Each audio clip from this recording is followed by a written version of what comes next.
You don't have to cheer and clap for me. I'm not that important. But I recognize that there's a cheerleading squad right here. I didn't. Okay, bring it up. Let's go. Let's go.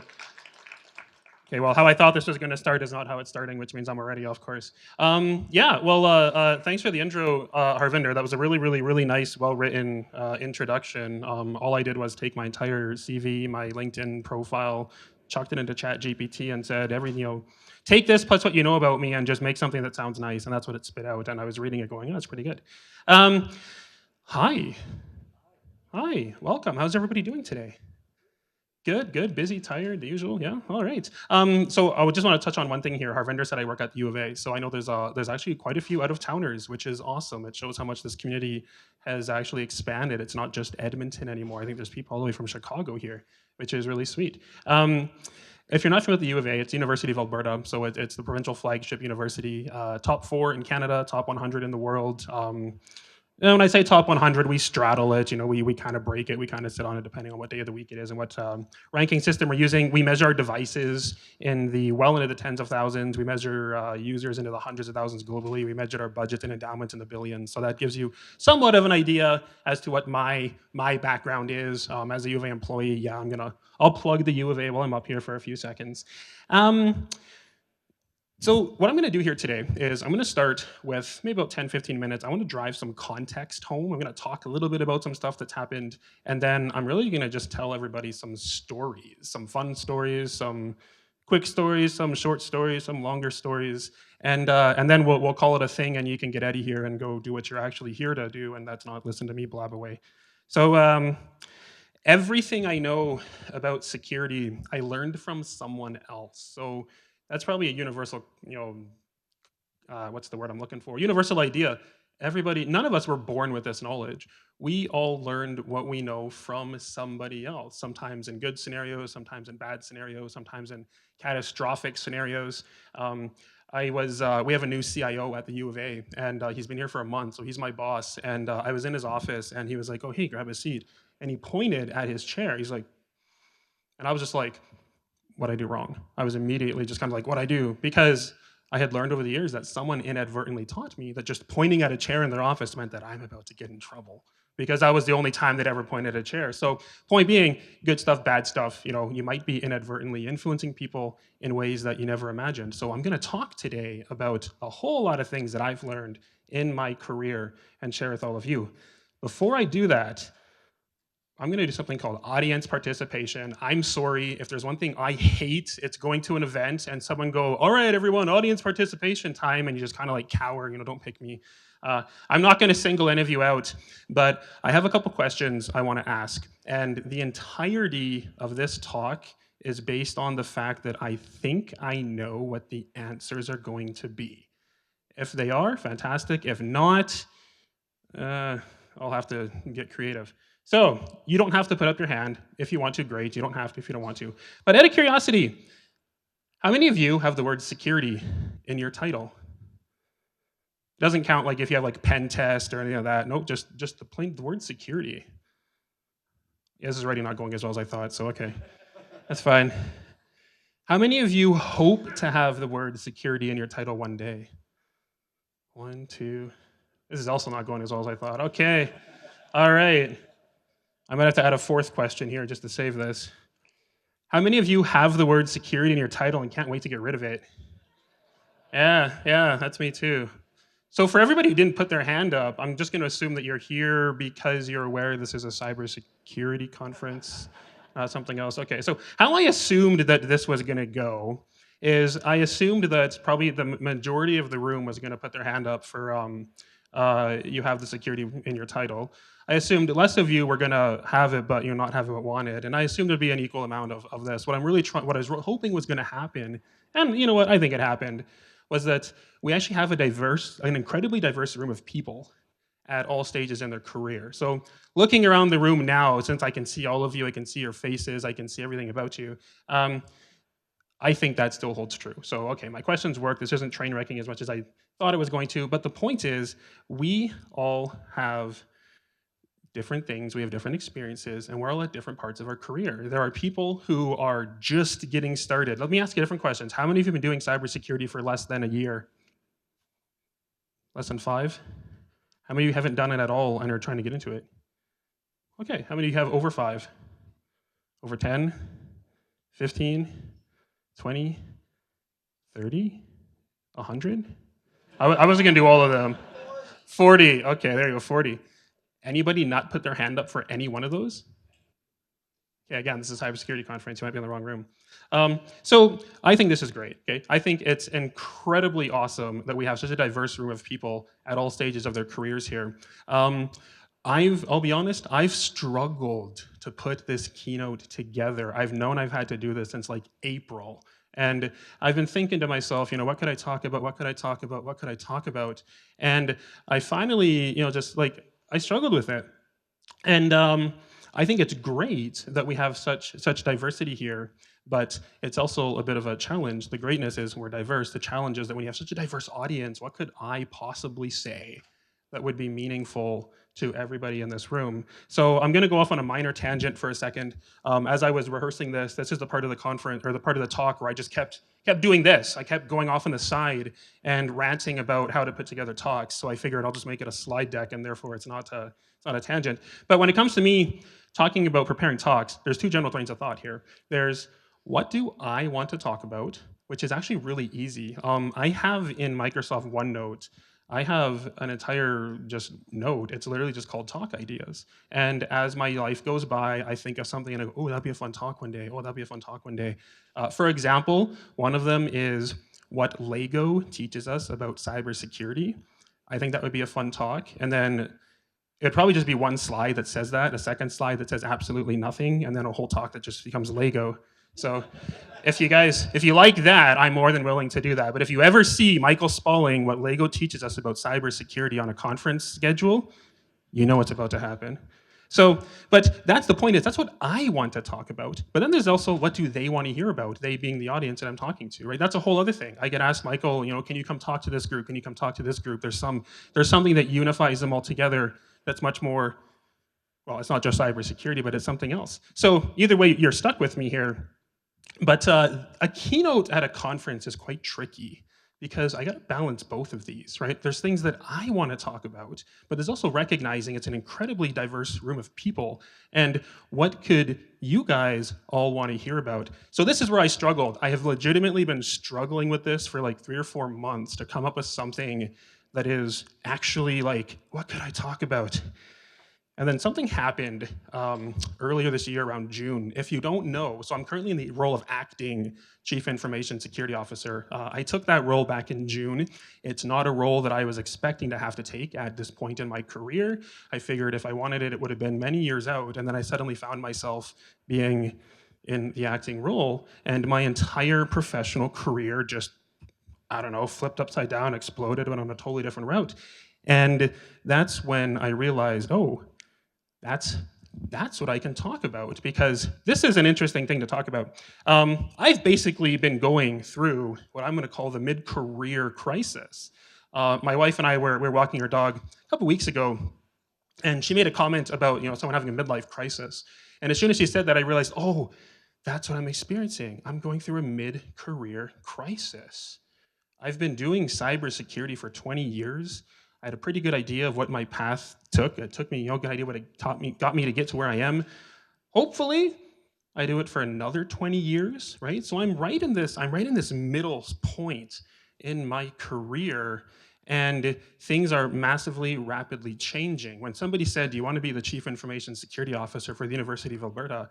And I said, absolutely. 3.5 months in, it's a role. Let me tell you. I'm not gonna go into the details, but oh man, just going through here. Yeah, that was good. But one of the first things I did becoming a CISO was I looked at my community, all of you, everyone around me, and I did the first thing that I tend to do, and that's find the people who have been through this before and ask them for advice. And that's when I learned, again, very quickly, I actually don't know a lot of people who've been through this that I could ask for advice, because most of the people that I have gotten to know and learn who have been CISOs for many, many, many, many years, who've made this transition many, many years ago, who've done it to the scale of the U of A, many of them are just either they've retired, they're not in the industry anymore, or they've passed on. Now, that's not to say all of them, but I'm used to having a whole community of people that I can draw ideas from. But in this specific scenario, I needed a very specific type of advice. And I started looking at, kind of looking for these people, and I didn't find very many. And then at the same time, I was kind of looking behind me, going, holy cow, there are a lot of people getting into the security industry, right? I know what it's like. I've been doing this long enough to go to conferences and kind of see the average age go up, but not so much see a younger population joining. And I'm happy to say I don't see that at BSides Edmonton. I don't see that in our community. I see a lot of people who are younger and eager, and they really want to get into this. So this mid-career crisis sort of has me going from me trying to learn from others versus in this transition period where now it's me trying to maybe teach and guide some of the folks who are coming behind me. So on Friday, this all came together really, really great on Friday. I was here on Friday at the Cyber Alberta Connect event, and I was talking with a group of people, someone who'd been doing this for 40 years, someone who was just getting started, someone who was transitioning, and then me, I'll be the scrub in the conversation. And we all were talking about this idea that we have different ideas, we have different knowledge, we have different things to share. And this sentence really helped me put this into perspective. So I hope the knowledge, relationships, and expertise I've gained are passed to future leaders a decade earlier, and that those before me do the same. I don't think you have to get to any point in your career where you start saying, okay, I've been doing this 30, 40 years, now I'm gonna give back. You can do that at 20 years, you can do that at 10 years, you can do that at 5 years. So that's what I'm gonna do today, okay? I know I've been a bit of a long-winded intro, but they gave me a lot of time to talk, and I'm gonna use all of it. So what I'm gonna do is I'm gonna tell you all a fun bunch of stories, take it or leave it, and I wanna teach all of you some things that I've learned. By the way, that cat picture, that has nothing to do with the presentation. It has nothing to do with the slides. Just give me a sec here. Harv, can I have this? Okay, I just kind of randomly took one. I took this idea, once I got this like verbalized, and I chucked it into ChatGPT,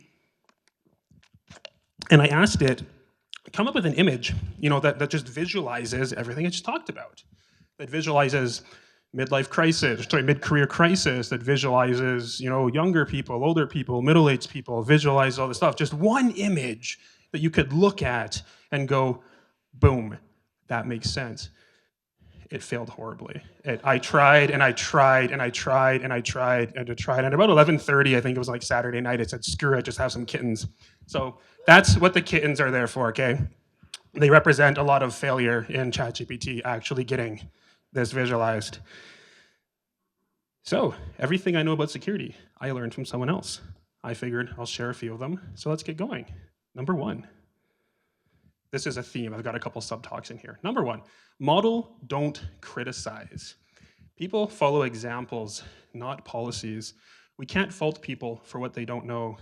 Teach them, don't insult them. Now, it was mentioned in my intro here that I'm also an instructor, right? So I'm the U of A CISO, but I do teach. You'll find me in the classroom every winter semester teaching an advanced network security course. So part of this is just, I can put on my teaching hat and just talk to people. The context there is I get asked a lot of questions. And when people ask me questions, I'll be honest, a very younger, earlier, dumber, less experienced of me would be like, you dummy, you don't know that? And now I'm like, you don't know that? Yeah, let's go talk about it. How much time do you need? How many of you have been on the receiving end of toxicity for asking a question?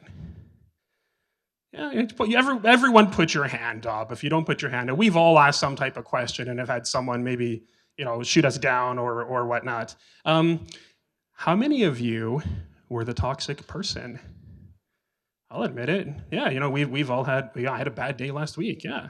So here's a few stories where I absolutely could have been, but chose not to be the toxic person, and instead let's model some stuff instead of criticizing. First one, and these are all real. Yeah, I'm going to change names of people and whatnot. By the way, and I usually have to say this, I'm not going to mention any names, but if I'm talking, I don't know who's actually here. There's a chance that someone is here that I'm going to talk about. And if you stand up and you're like, that's not what happened, like you've outed yourself and it's your fault, okay? Just so you know. Okay. You actually do that? I just figured you knew what you were doing. This is about that time I was asked why I use a non-admin account on my primary work computer. So what had happened was we were at the U of A, I was setting up for a meeting, I had my projector plugged in, and I don't know, some background process needed or something needed to update itself, and all of a sudden the computer goes, boop, enter your credentials. All right, enter my credentials, think nothing of it. And then someone else in the meeting, I'll say much less experienced, just dropped this set. They said, you actually do that? And I was like, do what? And they said, like, you don't just run local admin? And I was like, I was hoping one person would be like, huh, yeah, like, no. And then we had this conversation, and I could very easily have been like, no, you idiot, of course I don't. But instead, it's an opportunity for learning and education because I'm actually picking up on this, and I'm going, what do you mean? Like, why are you questioning this? Are you running local admin? Yeah. Why? Well, because it makes things easier.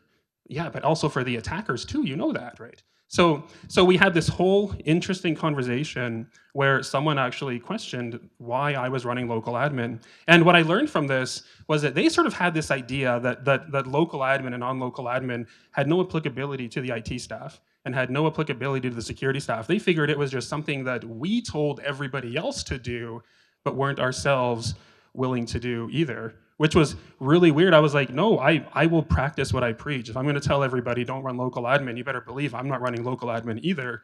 Plus, what I have access to in the context of my job, if someone were to pop one of my accounts, and that's not an invitation to try, we're going to have some problems, right? So I'm trying to make it as difficult as possible for someone to compromise my system. And I remember the person just being like, oh, well, that makes sense. And then we just kept going on. So the point here was, you actually do that? Yeah. And I learned a lot about this. So what I ended up doing then was going to one of the team leads who was responsible for this group and being like, we should probably review how your crew is using local admin because they seem to think that it's not applicable to them when they are probably like the most dangerous ones to be having local admin. So that was my first one. Just model, don't criticize, right? Another one. Yeah, you guys are gonna like this one. We can't afford to have the campus community offline. At time I was told the new firewalls had to fail open. Yeah, just let that settle in. So this was a decision that was made a few levels above the organization than I was at the time. The context here is we were at the very early stages of re-architecturing our firewall environment, and we were doing requirements gathering. So we knew we'd have to go to RFP for this thing, and we were doing requirements gathering. And this comment was made by someone higher up than us, and he said it has to fail open. And whether he has the authority to make that decision, I'm going to say no. But immediately you can look at a decision like this and be like, huh? We could easily criticize something like this, and instead of doing that, chose to let's model what a good reason and a good decision makes. And this is one of the biggest risks I've ever taken in my career. I was explaining to him why this is a bad idea, and we were both coming at it from different angles. And the reason he was saying this is that if you take cybersecurity, right, and you break it down into the beloved CIA triad we all know, right, confidentiality, integrity, availability, he was. Are we good? Yeah, you're right. This is good. I was actually at a conference once talking and I tripped and I disconnected the power for the whole room because someone had run the cable behind me. So thanks, Harv. So when we talk about confidentiality, integrity, and availability, this was an individual who was accountable for availability across all systems and services at the U of A for technology. So they're going 5 nines, right? 5.9 uptime, 99.999% uptime. What does that work? Is that 5 minutes? Is that the one that's 5 minutes or 1 hour annual? But that was like the primary metric by which they were judged, was uptime. So if a firewall environment fails and it fails closed, what does that do to the systems and services behind it? They go offline. What does that do to 5 nines uptime? Plummets it. So that was his model. And I learned that he wasn't accounting for confidentiality or integrity, which now suddenly becomes at risk if the firewalls are open, because he didn't know about it. No one had ever told him about it. It was a new concept to him. So instead of sitting here going, you dummy, why are you doing this? It was very much, we should explain why we're doing this. And he still didn't listen to me. He's like, nope, I don't care. They have to fail open. And I was like, okay. So I had built a bit of a reputation internally at this point of being what they call the skipper, not like skipping, but as in here's the reporting structure, and I just go whoop whoop whoop whoop whoop until I get my way. And what had happened was we had a CIO who told us, I have an open door policy, and if you think that someone is making a mistake, come let me know, and we're going to deal with this, right? And it didn't mean to take place of the day-to-day nonsense, but situations like this, when one person is accepting an incredible amount of risk on behalf of the whole university, not realizing what's going on, I think that's a perfectly reasonable time to go into the CIO's office, who was way higher up the chain than I was, and kind of say, hey, you know that thing you have about, if you think a mistake is being made? Yeah. I think a mistake is being made. So I kind of had to go around my reporting structure, reported it to the CIO, and he was like, "Oh, that's a total non-issue. Non-issue." He said they have to feel closed. Make sure they feel closed.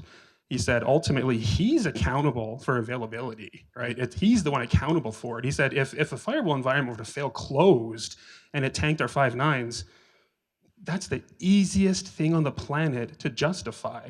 It's okay. So I was like, phew, all right. So the CIO is on board, I'm on board, the team's on board, the important reporting structure is not on board.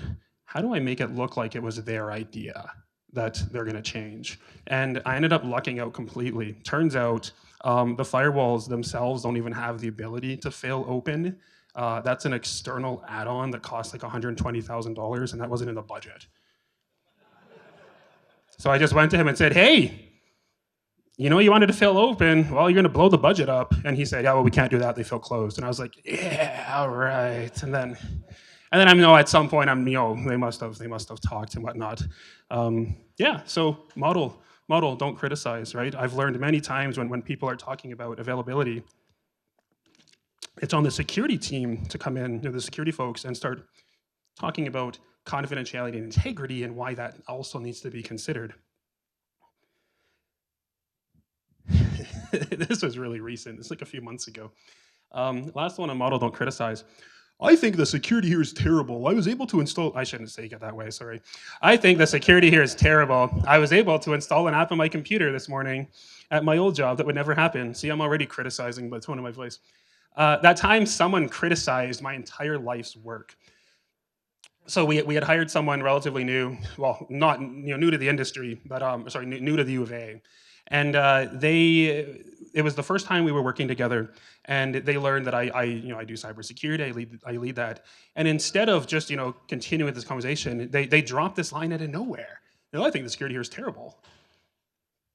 Like, you've been here for like 2 weeks. How can you possibly say that? I mean, not that I don't think that, but like what? I don't think that. Right? And I asked him, what do you mean by that? And he pulls up the Microsoft store, and he just picks some arbitrary, useless app, and he installs it. And it's not asking him for creds, and I know he doesn't have local admin. And he just goes, here, I can install this app. The security here is terrible. And I was like, what's the risk here? Not that I don't know the answer to the question. I'm just trying to see what comes on. And he goes, well, we shouldn't be able to install apps. And I'm looking at my team. They're sitting over there. And this has been a bit of a, they've got their heads down. They're all smirking because they know the general challenge that we've had with apps, and this idea that people think that just every single app is terrible and you should never install apps and you shouldn't click anything. But I'm of the opinion that what else is there to do with a computer besides click things and install apps? I mean, like, I get that there's risk management here, but really what had happened was this individual had managed to install one app from the Microsoft App Store, and I'm not going to get into the discussion about virtualization and containerization and how it's really not that big of a deal compared to the stuff we deal with. Yeah, I was just thinking, like, I thought it was a pretty bold statement to make. So what I ended up doing was talking to him not about the fact that an app could be installed, but more about the fact that he thought that the security here is terrible. That's a pretty broad statement based on just one action that he wasn't used to happening. So what we did here, instead of criticizing it, it was talking about I think it was Liam who once said to me years ago, the best control is the compensating control. I don't know if you remember saying that, but and that has stuck with me for like a decade, right? So we accept the risk of some of these apps being able to be installed on demand, yes, but there are compensating controls that exist to minimize any of the issues that might come from that. And he was like, oh, well, I still think it's terrible, but well, maybe not as bad as I thought it was. Good enough. I'm good with that. So that's what I have for model, don't criticize. The next one, number 2, is one of my favorite things, but I'm going to put a big disclaimer on this. Risk a little to learn a lot. We are risk managers. Every single person is a risk manager. It is the universal constant across all human beings. How many of you, when you woke up this morning, hit the snooze and went back to bed for 10 minutes? Okay. How many of you wanted to but didn't? Yeah, why not? Because there's a risk there, right? It's the simplest thing. There's a risk. There's a risk with, oh crap, maybe I'm gonna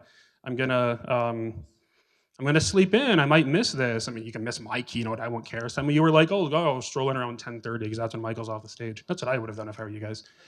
But the point is risk is a universal concept that we all learn. And we all know. So risk a little to learn a lot. If there is one thing I have done in the last 15 years at the U of A in cybersecurity, it's this. Remember that story I just told about having to kind of go to our CIO? That was a huge risk because I'm circumventing the reporting structure and they don't like it when I do that. Trust me, I know. You know the whole thing about Michael sit in the chair? That's because I've circumvented the reporting structure. But holy cow, did I learn a lot that has become incredibly valuable for my career. So I am strongly of the opinion that security is a relatively young industry, okay? I know many people have been doing this for 20, 30, 40 years, but I'm gonna argue that the current form that we do today is relatively new. It's been around maybe 10 or 15 years, okay? It's okay to politely challenge the status quo, right? One of my favorite examples of this is like the motor vehicle industry, right? They didn't create motor vehicles with airbags and seat belts. All of that stuff came later. And that's kind of where we are as an industry, right? Technology exists, business processes exist, people exist, finance exists. All this stuff has existed forever. And now along comes our industry that kind of says, we got to change things a little bit because there's a colossal amount of risk here and we're here to manage it. So it's okay to challenge that. I am going to say, though, some of the things you're about to hear from me, I'm going to confess things. Pretty sure this is being recorded, so hi, YouTube. Your mileage may vary. If you don't know YMMV, your mileage may vary. I'm going to tell you a couple fun stories, but just because I did this does not mean you should do this. Okay, if anybody tries to do it, I'm going to tell you and gets completely raked over the coals, and you go, well, Michael's talked about it at BSides. Again, your fault. So here we go. Risk a little to learn a lot. Have you run the weekly report? It wasn't that time at that times. I flat out lied about running reports. This is one of my favorite stories to tell. I think some of you probably heard this one, but I'm going to tell it again. So I'm a big fan of efficiency. I like efficiency, I like information, I like data, I like making decisions from that stuff.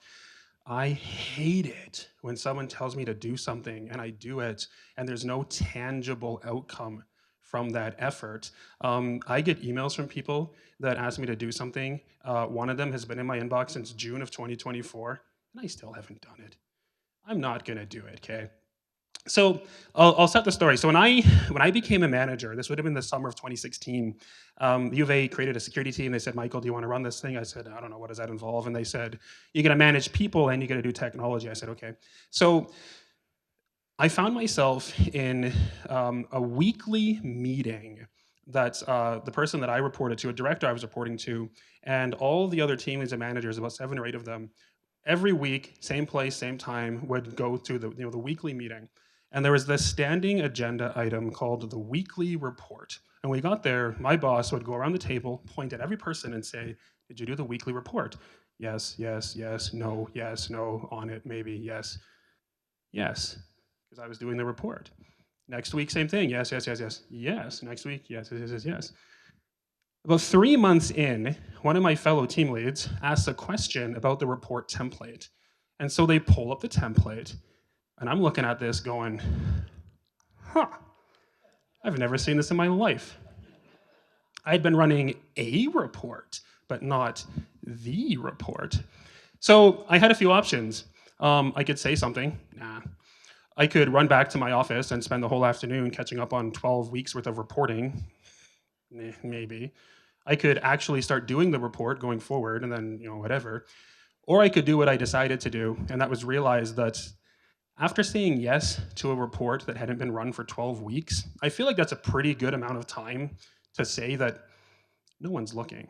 No one's doing anything with it. What good is this report serving? I would say after 12 weeks, that lack of report should have been noticed by somebody, right? Somebody should have said, Michael, where's that report you said you run? Because it wasn't wherever they were looking for. Their process didn't have it. Whatever system it feeds into would have been empty, okay? Can we agree on this just so you guys can we're good, 3 months is enough time for that? Okay. So I decided I'm just gonna keep saying yes, not do the report. Let's see how long I can get away with it. So 2 years goes by. That's the number, 2 years of me going to this meeting and saying, yes, I did the report. I hadn't touched the report, not even once. And by 2 years, that was enough time for me to get to know my boss really well, get to know the managers really well. And one day, you guys, you're doing the weekly report? Yes. Okay, guys, I got to confess something, man.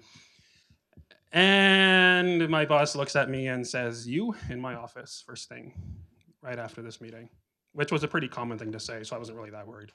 And okay, and we get in, and I sit down, and does a point thing. Okay, sit down, and he says 3 things. He says, "You made your point. Never do that again. Start running the report."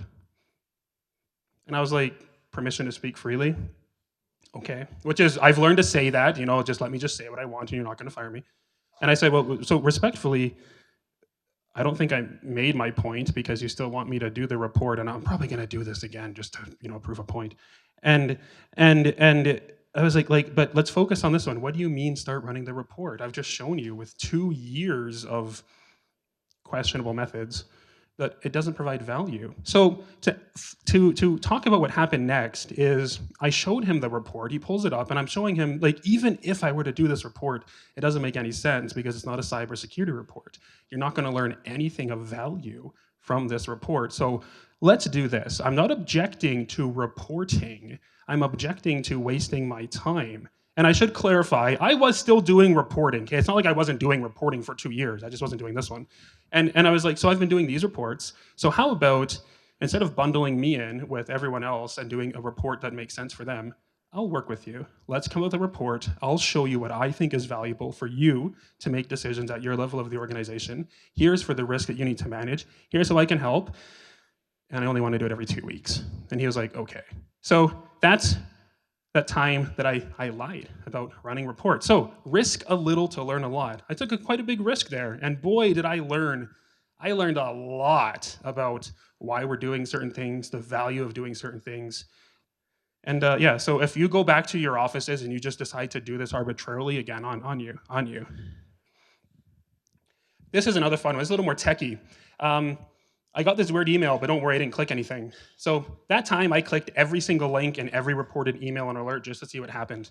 And it's funny to hear you guys laugh because this is how I have learned so incredibly much about what I know about attacks and the conditions required for those attacks to be successful. I think even within security teams, there's people, they'll forward you a link, they'll forward you something, and don't click it.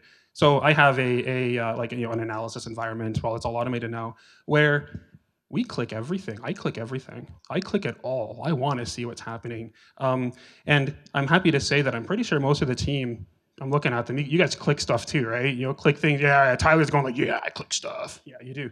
And that's good because this becomes a team effort.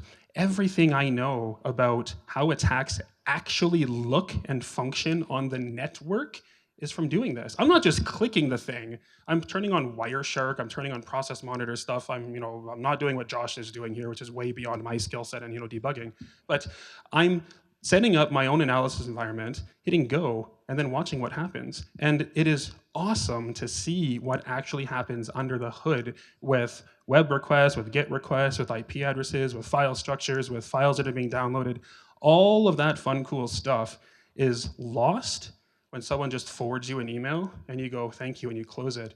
Obviously, you don't want them to click it, but the team probably might get annoyed with me because we do have a security incident chat with us where, anytime something remotely interesting happens, someone just pops it in there. But every now and then, even though I'm the CISO and I should probably, delegate this stuff, I still just get drawn to it, right? I'm like, hey, look at this thing, look at that thing. Pop it in the team chat, and it's a team effort. I don't have the full picture. Sometimes someone else has the full picture. Someone else might have a piece of that picture. Collectively, we work together. In most cases, they come back and they say, Michael, we already dealt with this. Go back to your meetings. And I'm like, okay, I tried to be cool. But the point there is you absolutely want to learn from clicking these things because it's how I've learned how so much of our attacks happen. Last, number 3. How much time do I have? Is there a time check? I'm just going to keep on going.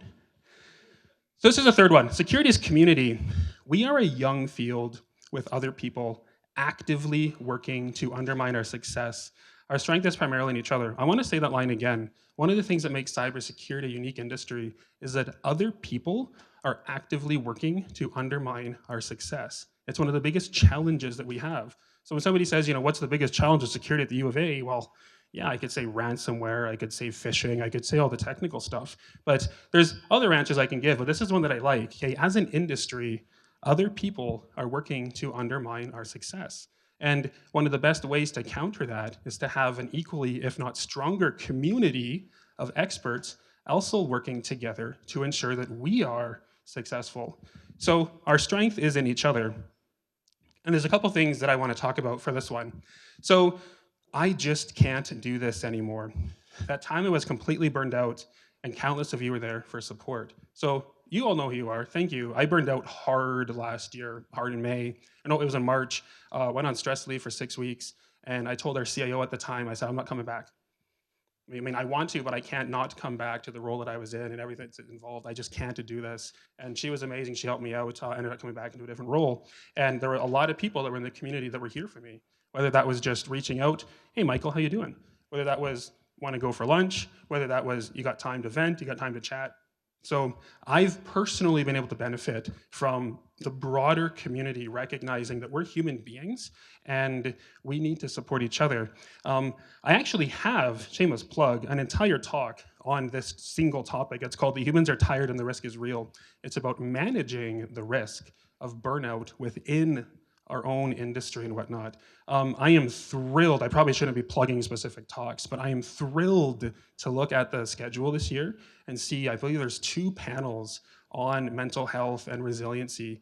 That is amazing. We never got those kind of talks at these conferences. So to see them here and to see that they're even a couple hours, I've been on them myself in the past, and a lot of the feedback we got was, I wish these were longer.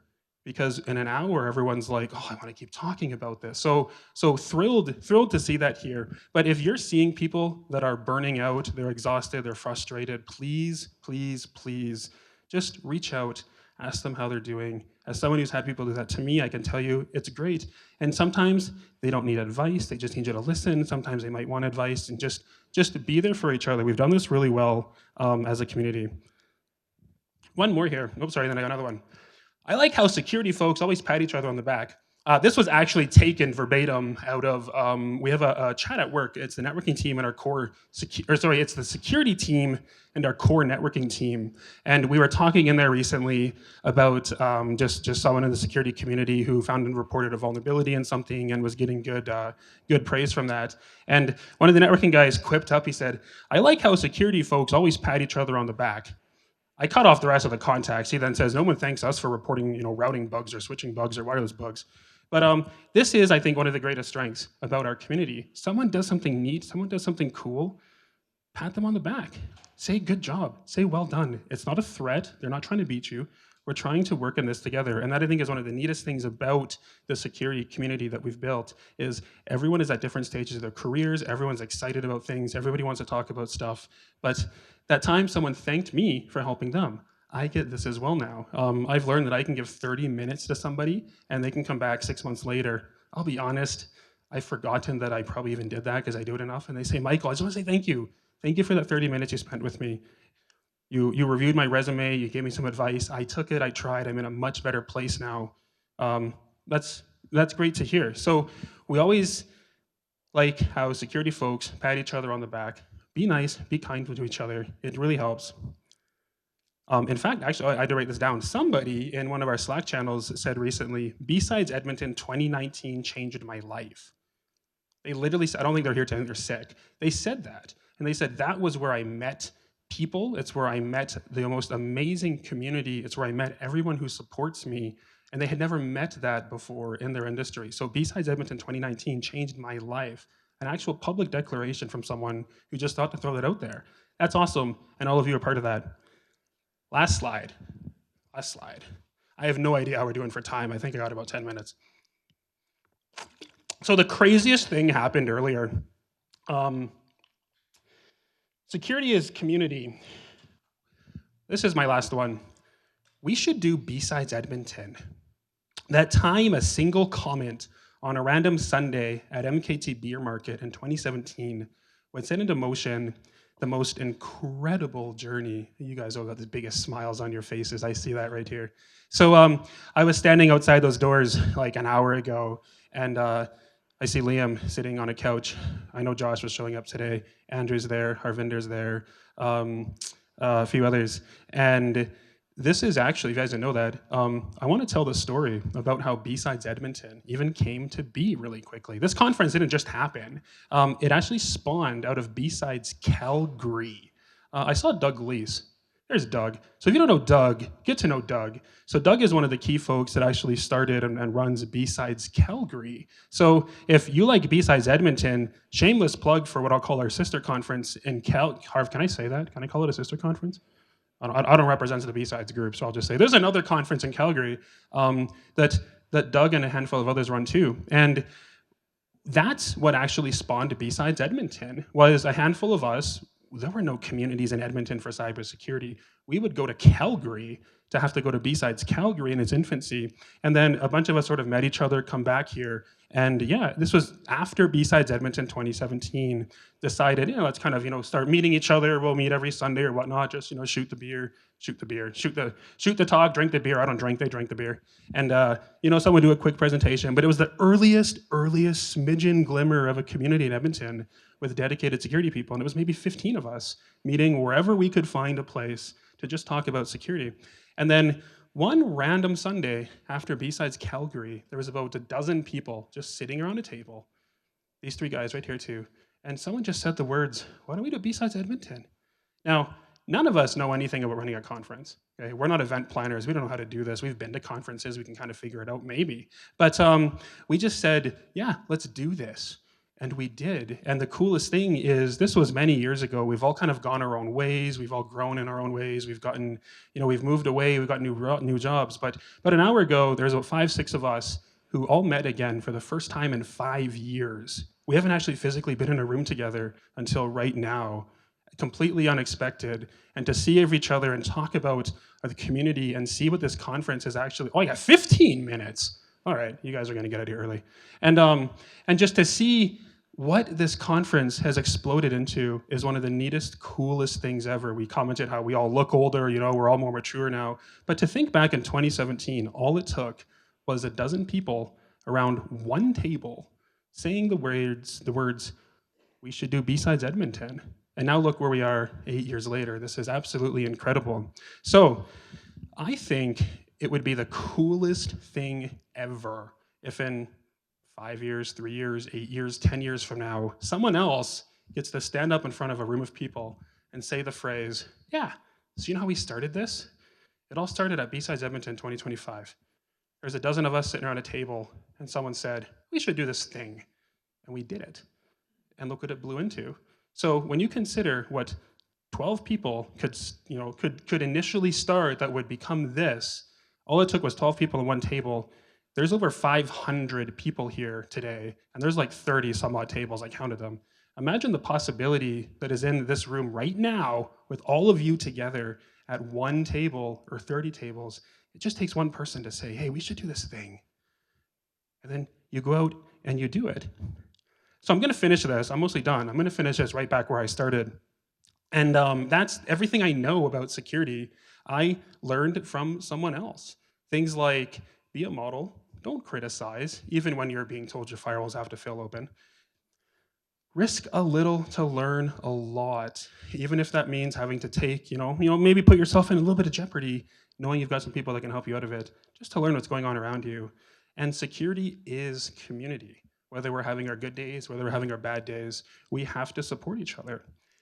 So my hope is that every one of you has learned at least one valuable thing from me today that I've shared with all of you. So no matter where you are in your journey, all of you have experiences of your own, which is why we're here today, okay? So here are my final words. You are here, you are valued, you are wanted, you are the community. Go share what you know, okay? Enjoy BSides Edmonton. Thank you.